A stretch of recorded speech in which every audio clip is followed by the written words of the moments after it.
Muito bem, antes de falar do São José, vamos falar da Série A3 do Campeonato Paulista, que no sábado o Taubaté venceu o Palmeiras B de virada fora de casa por 2-1. Os 2 gols foram marcados pelo atacante Bruno Moraes. E Antônio Carmo, parece mesmo que aí esse rebaixamento, fantasma do rebaixamento, já saiu fora do Taubaté, né? Já na quarta-feira, com a boa vitória sobre o Sertãozinho. O time já tinha praticamente se livrado por completo do fantasma do rebaixamento. E agora pode pensar sim na classificação, o que parecia quase que impossível. A gente tem até a classificação para colocar lá.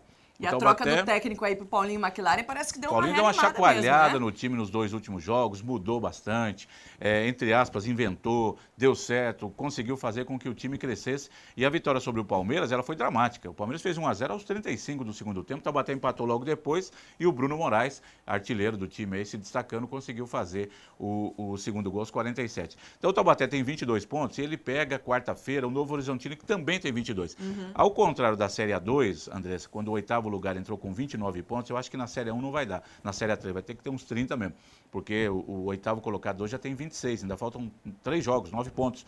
Então o Taubaté vai ter que ganhar os 3 jogos que restam e se vencer os 3 jogos ele tem chance de entrar pelo menos com o 8º lugar. 2 jogos seguidos em casa agora. Novo Horizontino quarta-feira e no final de semana o Barretos. É ganhar os 2 jogos e deixar tudo para a última rodada contra o Marília lá em Marília. Mas parabéns ao Taubaté que deu uma virada aí na crise, espantou a crise, deu um coice, arrumou a casa e está vivendo um bom momento.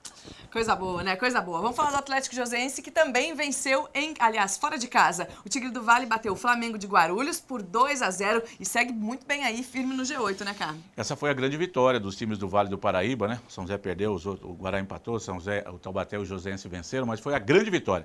O Flamengo vinha lá de uma série de jogos sem perder, terceiro colocado no campeonato, artilheiro do Campeonato Paulista, o Jackson e tal, aquele negócio todo. E o Joseense, que vinha de uma derrota, sabia que o empate já era um bom resultado, foi lá e com gols do Álvaro e do Luiz Guilherme, cobrando o pênalti já pro finalzinho, ganhou do Flamengo. O Flamengo não tinha perdido em casa, o Taubaté perdeu lá semana passada, mostrou uma competência muito grande, foi a 27 pontos e praticamente bateu o martelo na classificação. Veja aí, ó, 27 pontos em 6º lugar, o mesmo do Rio Preto, mas o Joseense leva vantagem no saldo de gols e depois fazer agora 2 jogos contra os 2 times que estão bem abaixo na tabela. Quarta-feira contra o União em Araras, o Lanterna. E sábado que vem, no Martins Pereira, em São José, contra a equipe do Guaçuano, vencendo os 2 ou ganhando um, empatando o outro, está classificado com uma rodada de antecipação. Parabéns aí ao Rafael Guanais e toda a equipe do Clube Atlético Joseense pela brilhante vitória de ontem e pela campanha que é maravilhosa, hein? Para um time caçula, nossa, sensacional. De dar orgulho, não é verdade? Gente, São José se despediu da competição neste domingo de Páscoa, levando um chocolate do Audax. Vejam os gols. O Audax abriu o placar aos 30 minutos do primeiro tempo. A defesa joseense parou o pedido de impedimento e Rafinha dominou e rolou para Caio fazer 1-0. E começava aí o nervosismo do time do São José. Pouco depois, o São José saiu jogando errado. O Audax entrou tocando bola e foi a vez de Rafinha completar para as redes. 2-0 o Audax.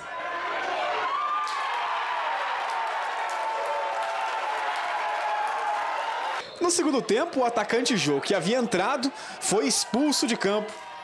Transtornado, deu um tapa no rosto do árbitro. E nervoso, ainda tentou agredir o juiz várias vezes. E deu um trabalho para os companheiros, que seguraram o atacante.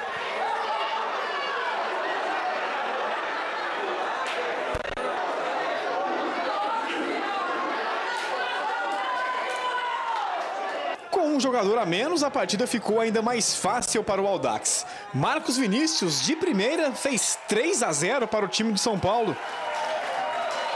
Rafael Martins, sozinho com o Marcelo Pitol, fez 4-0. E Danilo fechou o placar em 5-0 para o Audax. O São José ainda teve o atacante Boca expulso e o zagueiro Ryan depois dessa entrada violenta.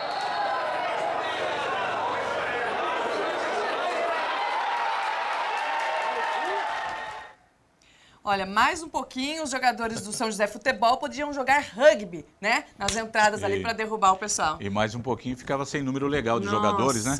porque terminou com 8 e você só pode jogar com 7. O Marcelo Pitol foi expulso após o jogo porque ele quis ir lá bater no Rafael Martins do Audax de qualquer maneira, e parece que também, tem que ver a súmula depois da arbitragem, o Emerson também foi expulso por a confusão que houve depois, mas isso não interessa nada. Foi um vexame do São José, as imagens do Fernando mostram bem isso, né? Até os 30 minutos, Andressa, quando saiu o primeiro gol do Audax, o jogo estava rigorosamente equilibrado. O Audax toca a bola, vira, volta, enrola, um jogo até sem graça, mas que dá resultado. E o São José não teve fibra, não teve vibração, foi um time parado, um time que achou que o 0x0 estava bom. Impressionante que ontem nem a defesa do São José, que estava funcionando muito bem, não funcionou. Não, nada, levou um baile. A partir do primeiro gol, e eu não sei por que esse destempero todo, o Marcelo Pitol já deveria ter sido expulso ali, quando ele foi tirar satisfação com a arbitragem. O lance me pareceu normal, e mesmo que houvesse um erro, não é para se perder tanto assim, a partir dali o time desandou, largou, foi só na base da pancada, querendo quebrar jogador do Audax sem nenhuma necessidade, tomando um vareio, um passeio, um vexame, uma vergonha. E um ou outro só, por exemplo, você pega o Marcos Aurélio tranquilo, com a sua experiência, segurando um pouco mais a onda, o resto foi uma vergonha. E os 5x0 foram pouco, porque o Audax, depois do quinto gol, ele passou a jogar bola dentro do campo dele. Só tocava ali, o Paulo César pegava, levantava a bola lá para o Marcelo Pitol e pronto, porque se ele quisesse, fazia 6, 7, 8, seria mais vexatório ainda. O São José, só para terminar, o presidente Robertinho da Padaria deve mesmo deixar o cargo, ele já havia anunciado, independente de qualquer situação, ele não continuaria. O mandato dele vai até novembro ou outubro, mas ele deve até antecipar as eleições e vai entregar o clube. E o São José não deve disputar a Copa Paulista, até porque não tem graça nenhuma disputar a Copa Paulista, disputar por disputar, virar saco de pancada, como já foi, por exemplo, no ano passado. Então, se for, tem que estar bem organizado. Então, o ano acabou para o São José ontem, no dia 31 de março, o que é uma vergonha também no calendário paulista. Não pode ter um campeonato de 2 meses, o campeonato tem que durar no mínimo 5 meses. É isso que, como o Carlos Otávio reclamou com razão desse horário ridículo, medíocre das 10 da manhã para ter jogo, também os dirigentes devem reclamar do calendário tão curto. Teria que ser um jogo por fim de semana, né, Carlos? Não Exatamente durante a semana. Isso. Ou o contrário, né? Todo meio de semana toda e no fim de semana exatamente, não tem nada. mas não pode ser desse jeito, quarta e domingo.